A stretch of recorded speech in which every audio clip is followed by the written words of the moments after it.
Hello po mga kababayan, si Dante Maravillas. Bakit niya Mr. Maravillas matindi yung taranta ng kampo ni Sara Duterte? Marami kasi pong na tinatagong sikreto, hidden wealth si Sara Duterte. Pag natuloy ang impeachment hearing sa Congress, gusto nila sa Congress pa lang itigil na eh. So walang intensyon si Sara Duterte na humarap sa trial sa Senado. Kasi po sa Congress pa lang, pinipigil na niya sa latest petition na siya na mismo, hindi na yung kalyado na mga abogado, kundi siya na mismo yung nagpetisyon para itigil mga kababayan yung hearing ng Congress. Maraming nakatago na yaman kasi si Sara Duterte na pag halimbawa natuloy ang hearing, mabubuksan yung salain niya, sinobe na pati yung mga bank accounts. Mabubuking po yung DPWH sa leaks na tinatawag po. Ayan sa report ng Billionaire News mga kababayan. Ano sabi dito? May 1 billion insertion si Sara noong 2020 ayon sa ulat ng Billionaire News channel tungkol sa Cabral Files. Sabi ni Attorney Jesus Falsis. Yan lahat ito bubulwak sa publiko. Kaya natataranta yung kampo ni Sara Duterte mga kababayan. Ito yung report sa report nung sa Philippine Star, Filipino Star ngayon nung December 28, 2025 last year. Ano sabi diyan? BP Sara may 1 billion insertions noong Davao Mayor pa. So nagets na ninyo kung bakit natataranta yung kampo ni Sara. Yan report ito ni Corina Sanchez. Pakinggan po natin yung audio lang mga kababayan. Tinumbok na rin si VP Sara ng tinaguriang DPWH leaks na hawak ng Billionaire News Channel. Laman din ng dokumento ang kanyang kapatid na si Congressman Pulong Duterte at longtime ally na attorney Harry Roque.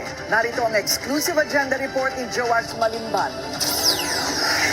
Sa 16 line items worth 1 billion pesos ang umano'y requested projects ni Vice President Sara Duterte sa 2020 DPWH budget mga kababayan, habang siya bilang alkalde ng Davao City.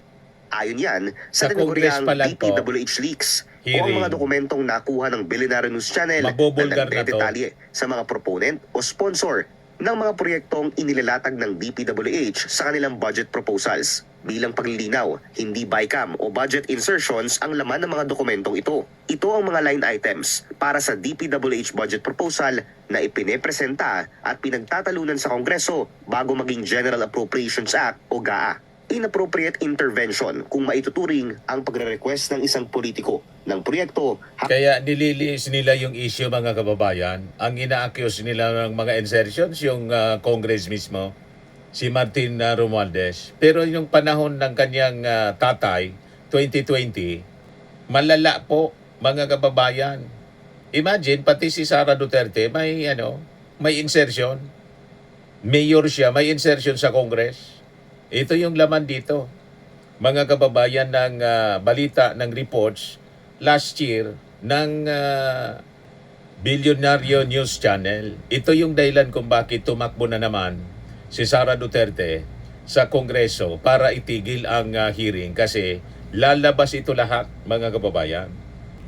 Yan sabi dito. Kung nalampasan ni BP Sara ang kamandag ng confidential funds, dito kaya sa issue ng DPWH leaks na 1 billion insertions, may kalalagyan siya. Kung sa bagay, hindi lang naman si BP Sara ang nahagip ng DPWH leaks, kundi maging ang utol na si Davao Representative Paulo Duterte at ex-presidential spokesperson Harry Roque.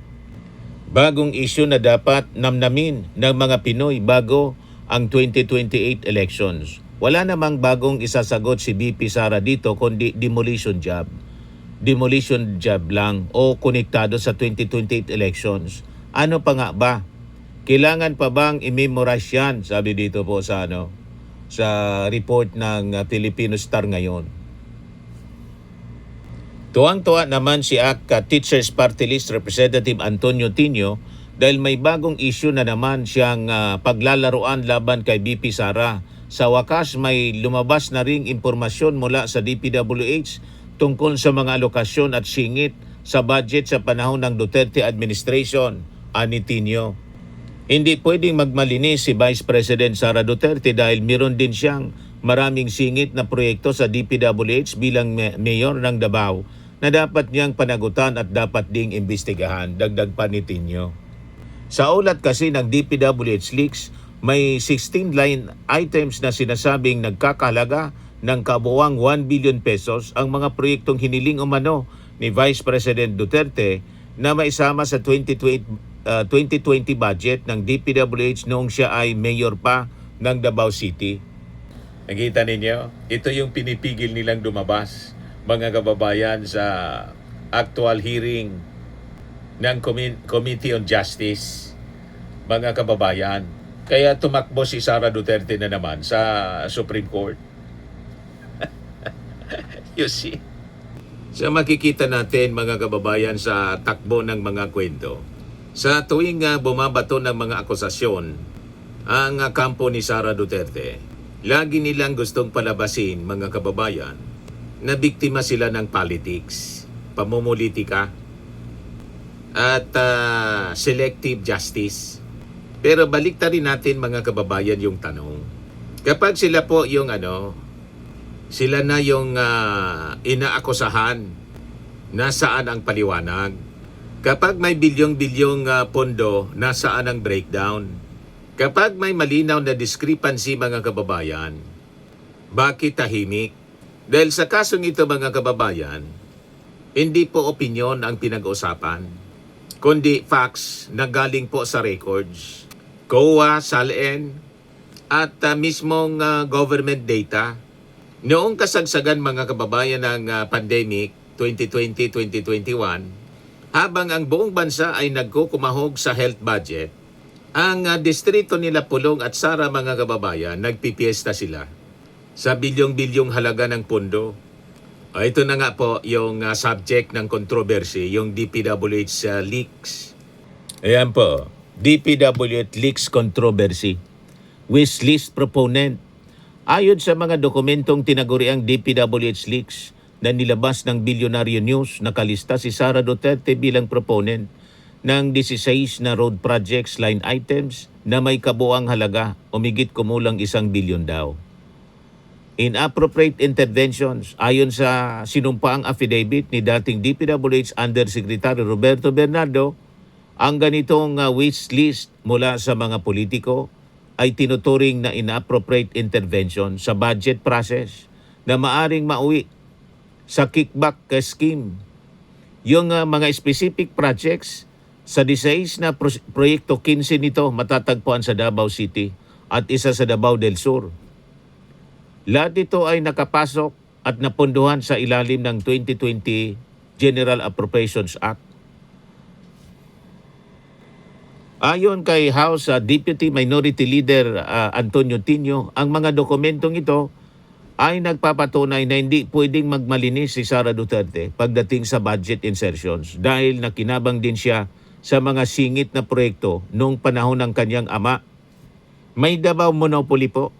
Habang ibang probinsya ay hirap makakuha ng pondo, ang pamilya Duterte kabiling na si Pulong nakakuha ng 51 billion na pork barrel fund na tila monopolya sa infrastructure budget ng DPWH mula 2020 hanggang 2022.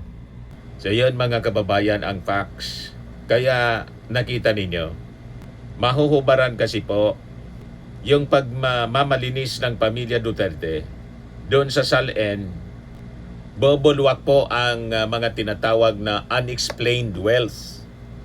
Kaya taranta sila ngayon, tumakbo na pa Supreme Court para hindi makita, hindi masilip kung ano yung laman ng SALN.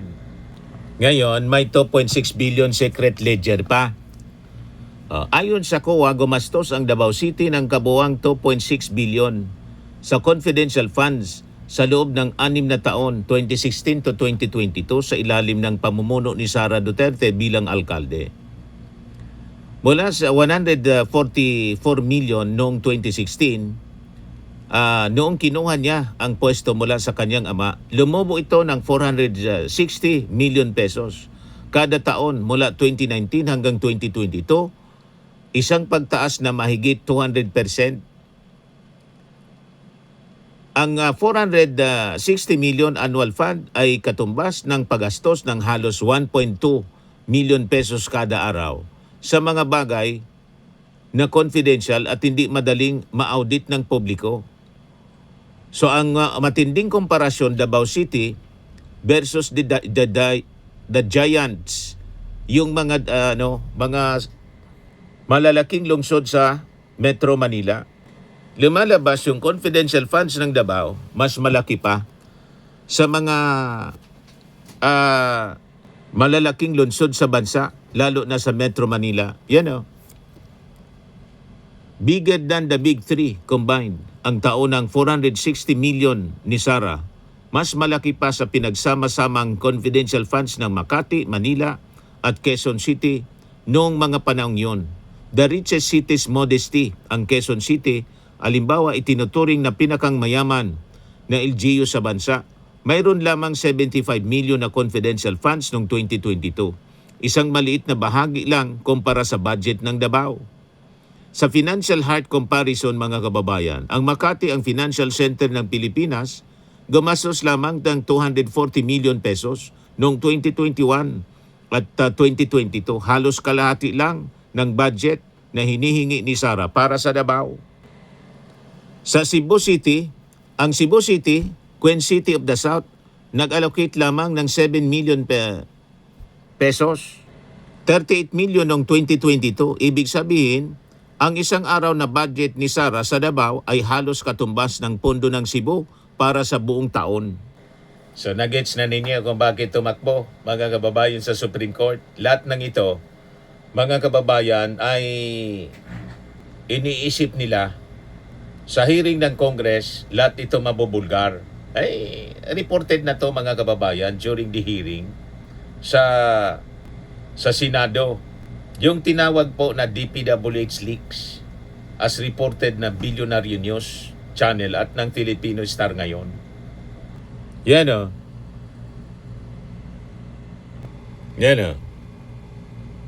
December 28, 2025, Filipino Star ngayon.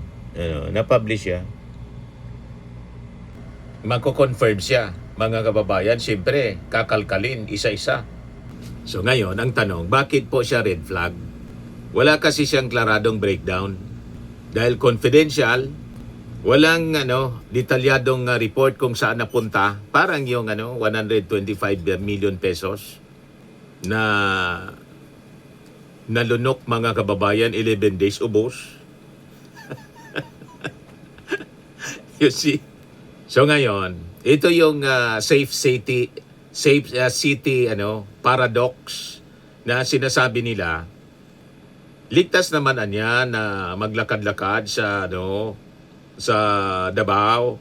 Ngayon ang tanong, kung talagang napaka-safe ang Davao City, mga kababayan, bakit kailangan ng mas malaking pondo para sa intelligence gathering kumpara, mga kababayan, sa malalaking lungsod sa Metro Manila na may mas matinding crime rates o banta ng terorismo? Seat of government pa siya. So may patterns of secrecy, mga kababayan. Ito yung gustong i-uncover kasi. So ang pattern na to, mga kababayan, ng paghingi ng dambuhalang sikretong pondo ay nagpatuloy hanggang sa maging Vice Presidente si Sara. Dito naging kontrobersyal yung paggastos sa 125 million pesos na confidential funds, 11 days ubos. So ito yung gustong silipin kasi nagkaroon ng 1,120% spike sa net worth ni Sara Duterte. Yan 1,120% spike from 7 million to 88 million. Ayon sa pagsusuri ni Congressman Terry Ridon, sa mga salin ni Sara Duterte. Ang kanyang net worth noong 2007, unang taon niya bilang Vice Mayor, 7.25 million lamang. Noong December 2024, lumobo ito sa 88.51 million. Isang pagtaas na mahigit 1,120% sa loob ng 17 years. So rapid growth as VP. Nang maupo siya bilang Vice Presidente noong 2022, ang kanyang net worth ay nasa 71.6 million. Sa loob lang ng halos 2 taon, tumas ito ng mahigit 16.8 million pesos base sa kanyang 2024 salin. So, may 50 million wealth gap, mga kababayan. Sa kanyang sweldo versus wealth, ang cumulative government salary ni Sara Duterte 2017 hanggang 2024 tinatayang nasa 30 million hanggang 40 million pesos lamang. So comes now the discrepancy. Mayroong humigit kumulang 50 million na gap sa pagitan ng kanyang kinita sa gobyerno at diniklara niyang yaman sa kanyang na kailangang maipaliwanag sa pamamagitan ng ibang legal na negosyo o mana. Yun ang rason, mga kababayan, kung bakit sinugpena yung salin. At malamang yun ang rason kung bakit nataranta ang kampo ni Sara, tumakbo uli sa Supreme Court, siya na mismo, para ipatigil ang hearing ng Congress. Payag kayo sa ganon, mga kababayan? Ngayon, sa Philippine Center of Investigative Journalism, PCIJ, findings, noong 2019, mga kababayan, yan o, 2019 pa lamang, iniulat ng PCIJ ang unexplained spike sa assets ng pamilya Duterte na hindi tugma sa kanilang modest government salaries. Kaya pinasumpena ang records. Nitong Marso 2026, nag-issue ang House Committee on Justice ng subpena para sa lahat ng salin ni Duterte mula 2007 hanggang 2025 para magsilbing ebidensya sa impeachment complaints. Nagpayag si Ombudsman Jesus Crispin Remulla na handa silang ibigay ang certified copies ng mga wealth records ni Duterte sa Kongreso para sa nagpapatuloy na investigasyon.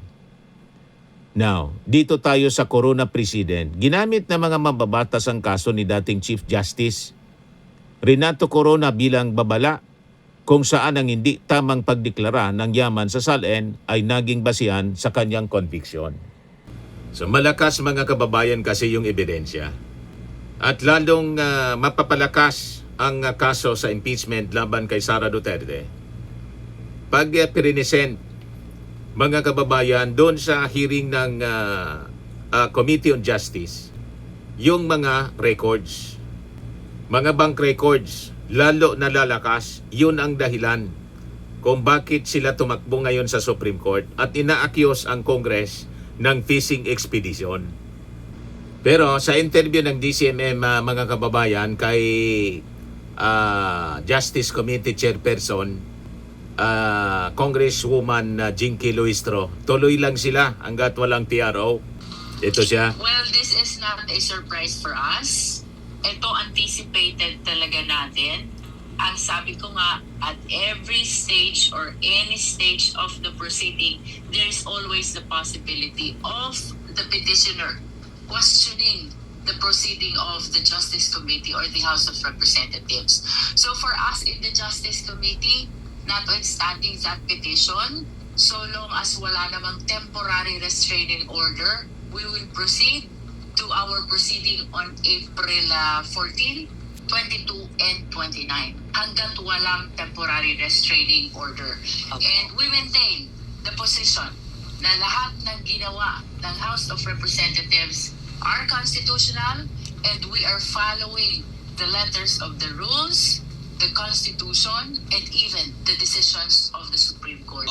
Po ba't sila nga mismo ang Supreme Court at clarify naman ng Supreme Court? Kaya po, Congresswoman, marami na po naguguluhan. Ano po ba talaga nangyayari? Dahil sabi, paliwanag nyo nga, pinaliwanag naman. Tapos ngayon na umaandar, Eto na naman. Stop muna kayo. Anong klase Si Doris Bigonya. po ito, ma'am? Well, for me, lahat ng nire-raise nila are already technicalities, no? At Opo. siguro, alalahanin natin, Doris, the importance of this impeachment process. Mas bigyan natin ng prioridad yung substantial right ng ating mga sambayanang Pilipino to avail of this accountability mechanism. So yan ang latest po mga kababayan na mga balita.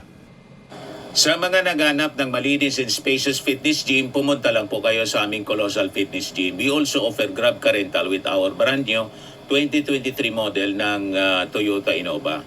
We also accept booking for those who are planning to travel via PAL, Cebu Pacific, and other airline companies, local and international, and bills payment for Meralco Bills, PLDT, Aleco Bills, etc. Ang Colossal Fitness Gym is located at 3rd floor Security Bank Building, Landco Business Park, Legazpi City, Albay. For inquiries, look for Chilon Maravillas. Contact number 0966-802-0949. Yan yung aming Innova. Lagi na pong matao sa amin. Pati mga foreigners po, tingnan ninyo. Mga British tourists sila. Ang lalaki ng katawan na, mga kababayan, nag-gym sa amin. Ito naman po, Indian National. Ito mga mga European sila. Ito naman yung bago naming product na binibenta online, iGlow Serum. Whitening po siya galing sa South Korea. Tingnan ninyo yung epekto sa aking anak na architect entrepreneur, Riz Maravillas. For inquiries, look for Riz Maravillas on FB. Ito naman po, Fairmax Firming and Lifting Cream, pinapahid sa mga pulses in under affected area. Mainam po ito sa mga pains at paninigas ng mga kaso-kasuan. Ito po, Automax Radiant Serum. Sa mukha naman yung application. Anti-aging po siya. You will look 10 years younger than your age. Ito naman po yung bagong product naming binibenta online. I am Worldwide Amazing Pure Organic Barley Powder Drink Mix from Australia. Mainam po ito sa mga cancer patients. Tingnan ninyo itong nangyari dito sa isang pasyente. Cancer-free na po siya ngayon. Si Yulitan, isang ovarian cancer survivor. Sabi niya, barley did not just save my life, it gave me a new life. In 2019, Julie faced the fight of her life. Through surgery and harsh chemotherapy, I am Worldwide Amazing Pure Organic Barley became her source of strength. It boosted her immune system when she needed it most and gave her the energy to keep going. 100% organic siya po. Immune system booster and trusted by survivors. For your inquiries in orders, dumiretso na lang kayo sa aking anak na architect entrepreneur Riz Maravillas. Sa mga mahilig naman po sa mga imported bags and wallets, dumiretso na lang kayo kay Ma'am Eileen Rosales. Eileen Closet, nakabase siya po sa Amerika. Every Sunday, 7 o'clock Philippine time, in the evening, nag-live selling po siya. Sa mga mahilig naman po magpa-spa, try niyo po dito sa Pamper City by OMG. Matatagpuan po sa Asiana City, Parañaque City, Metro Manila. Pamper City by OMG, your luxury escape. Yan po siya.